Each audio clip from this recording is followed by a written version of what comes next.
Vlogging has got to be one of the most tried and true formats when it comes to YouTube. And if you know anything about me, I basically started my vlogging journey when I was about 10 years old. I wanted to take the time today to talk a little bit about what makes vlogging so special and how I think it's a great way to break into creating content if that's something that you aspire to do. Things that I've learned along the way, things I wish that I knew when I started vlogging. I do also have a playlist dedicated to general tips and advice on YouTube and sharing my YouTube journey. That will be in the description. I feel like there's a lot of things I've mentioned about creating content in past videos already, and I don't want that to be exactly repeated here, but I do want to dive in a bit more on the vlogging side of things. I've always loved watching vlogs, but making them yourself I think is also just as rewarding and exciting, and I'm very passionate about it. So contrary to what some people might say, I do not think vlogging is dead, nor do I think vlogging is going anywhere. A few reasons why I don't think vlogging is dead, and if anything, I think it's a great way for someone to get into creating content if that's something that you aspire to do. One, I would say, is the accessibility of vlogging. Anybody who is looking to start making videos, if you have one of these or any other type of camera, phone, or other device with a camera, you are set to start vlogging. There's something about that which makes it less intimidating compared to maybe some super high production videos. The other aspect is storytelling. With vlogs, it gives you the platform to actually speak from your personal narrative and be able to share whatever story that might be, if it's just a day in your life, or it could be something more special, a special moment, a vacation, whatever it is, and being able to tell that through your lens, which leads me to the next part. Obviously, videos on the internet and being online are never gonna replace actually being in person and that human connection, but in comparison to watching, a TV show or a movie, which are highly produced and actually fully scripted, I'm not saying that vlogs don't have elements of that, which we'll talk about in a second, but in general, it ties in an aspect of engaging on a more personal level that brings some sense of human connection that I think makes them so binge-worthy, makes you want to keep watching, and sometimes engages you in watching someone's vlogs continuously because you want to see what's going to happen, and it feels more authentic and genuine compared to other types of content. One of the things I found most rewarding when it comes to documenting and sharing parts of my life has been creating a sense of community. That's the beauty of the internet, and truly one of the best things that I found when it comes to, creating content. I can go on and on and on about vlogs. I am clearly very passionate about this format, but I want to move on to how to actually get started on the technical side of things and also on how to get started on YouTube in general. I made a video last year that has a lot of those tips, and I think it all still holds true. So I'm gonna link that in the description and on the screen somewhere so you guys can go check that out. But this is gonna talk more specifically about actually picking up your phone or picking up your camera if you have one and what to start doing. There's nothing more nerve-wracking than picking up the camera and then trying to figure out what you're doing. So how do you avoid that? What are some things that I've learned? In general, I think one of the hardest things for me at least was talking directly to a camera and how to get over my nerves in doing it. This isn't even when I'm out in public, because that's a whole other aspect. Let's just be clear that talking to an inanimate object is not natural. We've made it seem like it should be natural, but it really isn't. And I've done a few things to trick my brain into adapting to this that I'm gonna share, and hopefully it can help you guys. One is acting as if you are talking to someone that you know, someone that you enjoy talking to and you're comfortable with, and just pretending like you're on the phone with them. I know it sounds so simple, but trying to remember, how do you talk when you're talking to someone that you're really comfortable with? You're gonna talk, with energy or excitement or some sort of emotions. Try to think of that as you're talking to this inanimate object. The other thing is, there is no shame in practicing. I have practiced so many times. Even just embracing that without having a camera in front of you, I think is a good way to get familiar with what it will be like when you put the camera in front of you, because it's basically the same thing. I am just talking to myself, but now it's being filmed. I promise you, the more that you try to get into the habit of it, the easier it will be. Also, when it comes to actually what to say, everybody messes up. And because it's so unnatural to talk to an inanimate object, the chances of you fumbling over your words or having to repeat things is very more than likely. I was literally just looking back before I started this video at one of my first few vlogs. I was nervous, I was awkward. I could see myself, like, the gears in my brain turning from trying to think of what to say. And that's gonna happen because the less you've done it before, the less comfortable you're gonna be. The next piece I wanna touch on is the actual content of the vlog.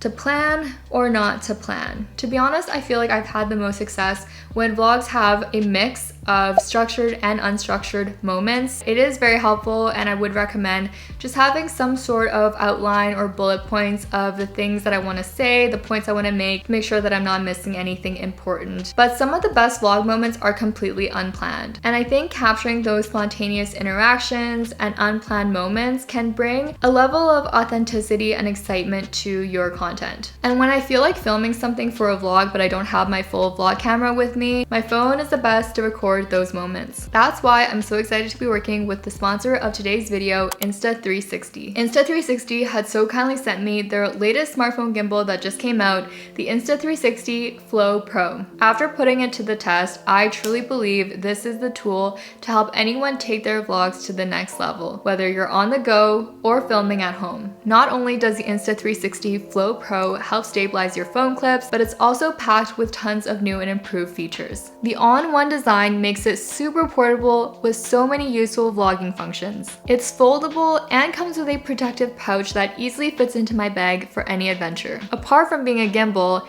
it also comes with a built-in tripod and selfie stick. Literally, what else could you need while filming with your phone? I was intimidated about using a gimbal before, but the one-step deployment makes it so simple. You can set this up in one motion and it automatically turns on super fast, which is so important when you're trying to capture things spontaneously. Plus, the NFC pairing feature is incredibly convenient for first-time setup. With just a tap, your iPhone pairs with a gimbal instantly. What really sets apart this gimbal is the AI tracking feature. If you film alone, you know the struggle of trying to get clips of yourself. Once paired through NFC, you can start tracking with the iPhone's native camera app and over 200 other third-party apps, making this the first iPhone gimbal of its kind to use this new tech. For maximum AI tracking, I've been using the Insta360 app, which offers even more customization options. With its AI-powered Deep Track 3.0 and 360-degree infinite pan tracking, I don't have to worry about getting out of the frame, which is a huge lifesaver during those dynamic scenes. Also, using the gesture control lets you start and stop recording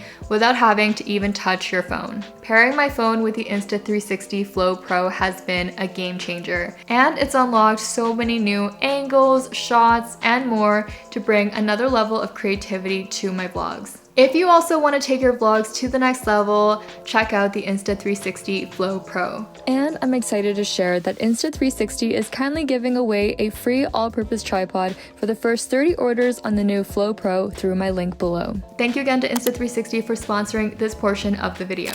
Moving right along, when it comes to filming, whether it's spontaneous or not spontaneous moments, I'm of the mindset that it's better to have the footage and not use it than to not have the footage at all. I don't want to say to overfilm, but I will say to just err on the side of caution when it comes to getting the clips. I think it's a fine balance of living in the moment and enjoying what's happening as it's happening in your life, but also figuring out whether that's something you want to share in the vlog, and if it is, just getting like a few clips of that is honestly something that can make or break, in my opinion, the final video. So there's definitely been times that I'll just get like even a few seconds that can add a bit more like context of what is happening as I talk about it later in the video. So realistically, you're probably always gonna have more footage than you actually use, but ideally try to make it a reasonable amount so you're not editing for hours and hours and hours. I've talked about this before in my first like vlogging tips video, but trying to get a different range of shots, including further away, closer up, and just spicing things up a little bit, I think is more visually intriguing. I have also talked about this before, about the theme of a vlog. What has become more common is making a vlog centered around a certain topic or, you know, a certain aspect of someone's life. You'll see people doing work vlogs, travel vlogs, fitness vlogs. There are still vlogs, but they're more centered around a theme. Is that something that I think, you know, you absolutely have to do? Obviously not, because I still think vlogging should be fun, and I find myself sometimes not wanting to do a vlog that's entirely focused around, you know, one specific thing. But that's probably the approach that will help your videos be more searchable and help them reach like a more specific audience type versus maybe a weekly vlog or just days in your life with a bunch of different things. That's not as specific, so for people to actually click on it and invest in watching that video will take a little bit more effort than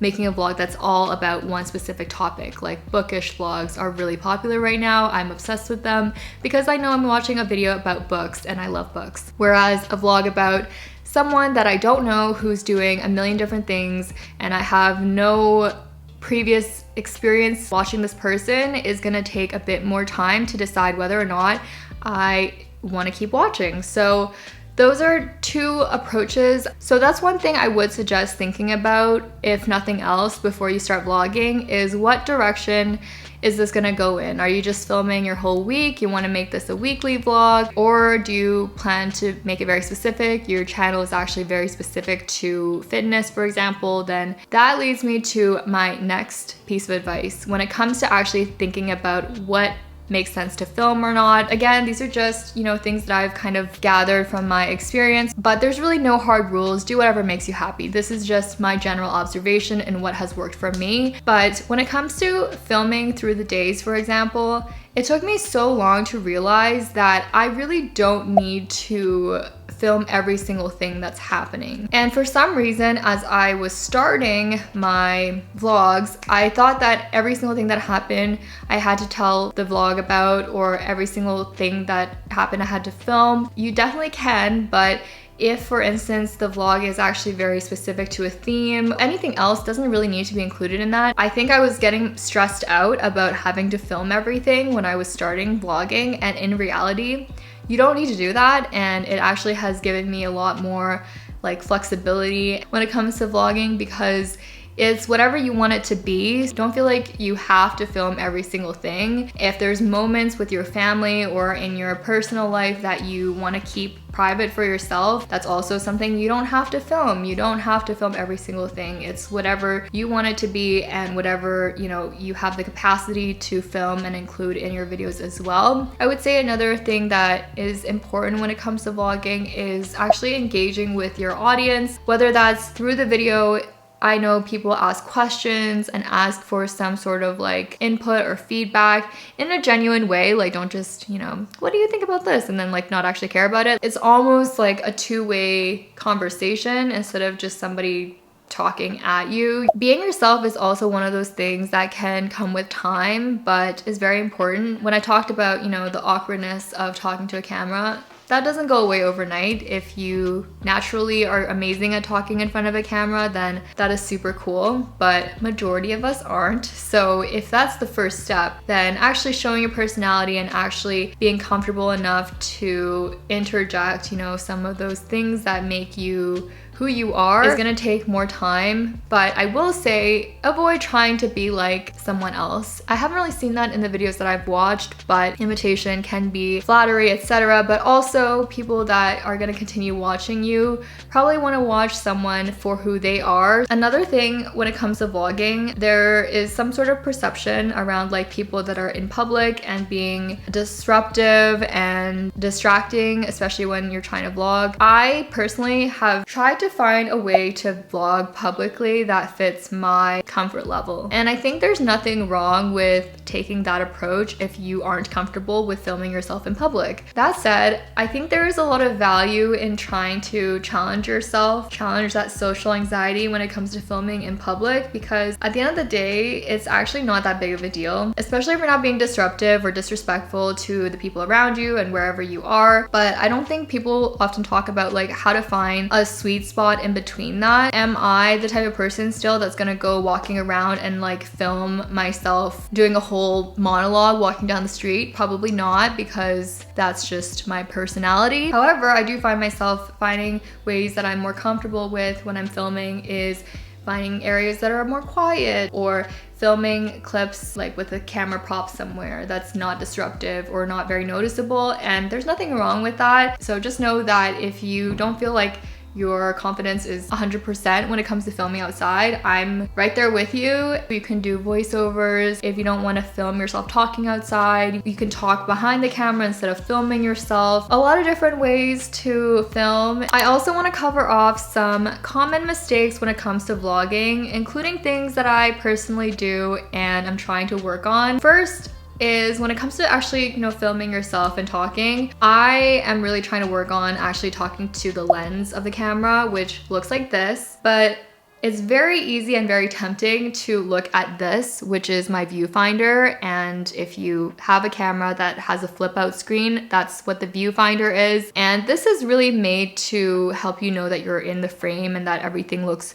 correct. I think the reason that it's easier to talk to this is it feels more like you're talking to somebody, you're talking to yourself, but you can see yourself. Whereas if you're staring at this lens, the lens is not giving you anything. It just looks like the same thing the whole time. So I would really encourage training yourself to be more comfortable not looking at the viewfinder. I still catch myself looking off into the viewfinder from time to time, but for the most part, I'm really trying to just get in the groove of staring into the lens. The reason is, if you think about a conversation with somebody, you probably would feel less engaged and you probably wouldn't feel like it's as personal if they keep looking away or they're not looking at you in the eye. And once you notice it, you probably won't be able to unsee it if you haven't noticed before. Another mistake that I definitely struggle with, and this comes after the video portion, but that would be thumbnails. A lot of people would argue that your thumbnail is actually more important than the actual video, because if people don't click on your video, they aren't gonna watch it. And if people are not interested or intrigued by your thumbnail, they're not gonna click it. Thumbnails can be a bunch of different styles, and I've talked about that as well in my other videos, but I would say in the process of filming, if you can at least have an idea of what you wanna include in your thumbnail, that will make your life way easier when you actually upload your video. Another common mistake is the editing. I've had a very interesting relationship when it comes to editing vlogs. A couple years ago, when I was getting more into vlogs, I think retention style editing was still very popular, which is basically, think of,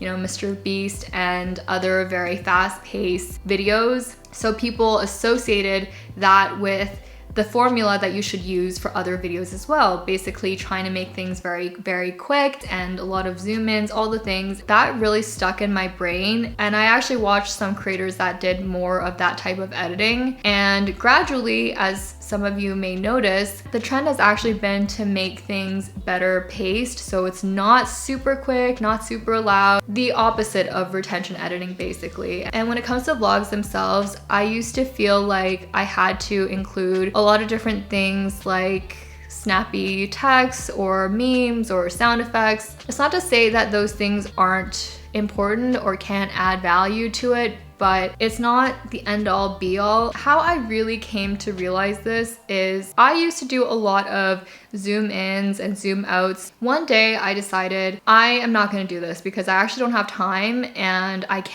just can't. I decided I wanna try to just upload a video where I don't do any of that. I'm just not gonna do the zooming in and see if any of my audience actually notices. And not a single person noticed. Nobody had commented on it. I still got the same amount of engagement. So it made me realize that's actually not what makes a video. It can make it maybe more visually interesting and stuff, but it's not the make or break of a video. I feel like I've talked for an eternity, but the last thing I will say is kind of a harsh truth and kind of a mistake at the same time, is assuming that people care about what's going on in your life or what's going on in the vlog. If people don't know you, don't know what you're about, it's more than likely that people aren't gonna care about what's going on in your life or what the vlog is that you're trying to share. That is why vlogging is arguably one of the harder ways to actually grow a following. If you compare it to other types of videos, maybe tutorials and how to do things, videos that might be more information based, that is a more clear exchange of value where someone is looking something up and they're getting what they're looking for, so that's why they're invested in watching that video. Whereas if you think about someone that doesn't know you, doesn't know what you're about, like I said, it's more than likely gonna take more time to get the reach or following as the other approach. So I say that because, just as I've mentioned in my other videos about YouTube growth, it is a marathon. As much as I love the vlogging format, it doesn't go without saying that it still takes time, and you can implement all of the tips, all of the advice on the entirety of YouTube, and it can still feel like the growth is slow or it's taking longer than expected to build a community. Don't be discouraged. It should still be fun, and it's really not that serious. I have also talked in depth about my relationship with analytics and metrics, so make sure to check out that video as well if you've ever felt discouraged about refreshing YouTube Studio a million times. I hope this video gave you some food for thought and tips on how to start your own vlogging journey. Let me know if you guys have any other questions or tips of your own in the comments. Thank you so much for watching. Make sure to like and subscribe if you haven't yet, and I'll see you guys in the next one.